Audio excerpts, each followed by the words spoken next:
mấy mình biết rồi.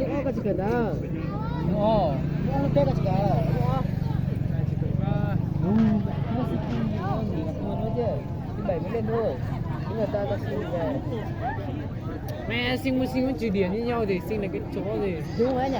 vẫn trừ tiền như nhau.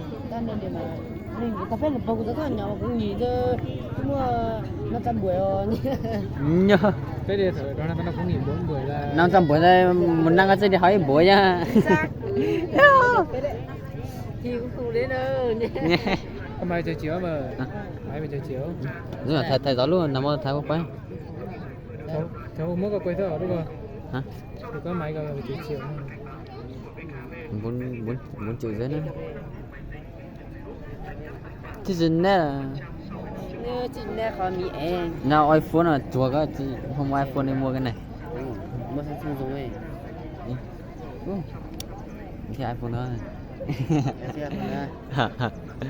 lúc iPhone 10 lúc kia ấy quá này mới mua cái này. Lúc kia là ai Lúc kia không biết mua iPhone. Chứa thôi gì?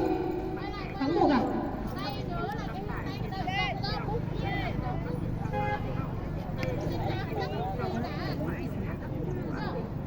Em ơi, cái khối này rời xa cái khối tam giác ra một tí nữa. Đi thẳng xuống một tí nữa, xuống tí nữa. Xuống hẳn nữa. Rời hẳn ra để cho nó nhìn rõ hẳn luôn.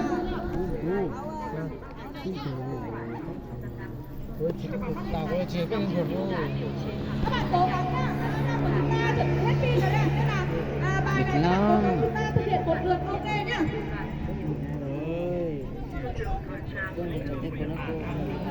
Ơi nhìn sao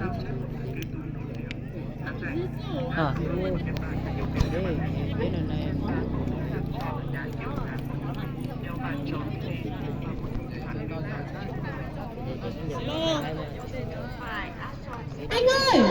Anh ơi, phía trước sân khấu của em trên này nhá. Cho con cam của anh bay về bên này. Đấy còn cam đâu nhỉ? Không cam nữa.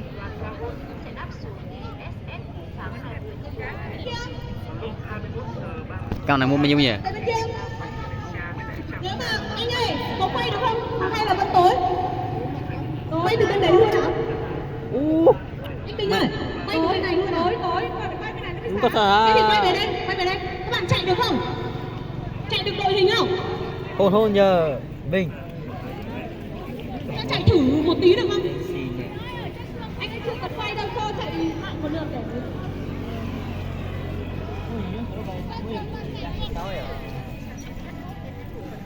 bé tao say chuyển cho đội hình quay về bên này để chúng ta chạy một lượt nhá.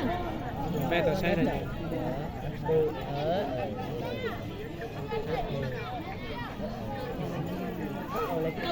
Chống ơi, em phải di chuyển chống lên đây, em phải di chuyển chống lên đây.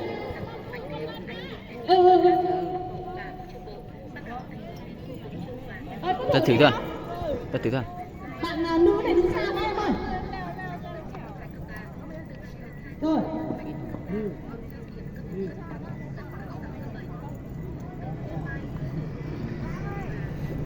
lừa lừa có chú bé tại anh lừa lần siêu chú bé tại anh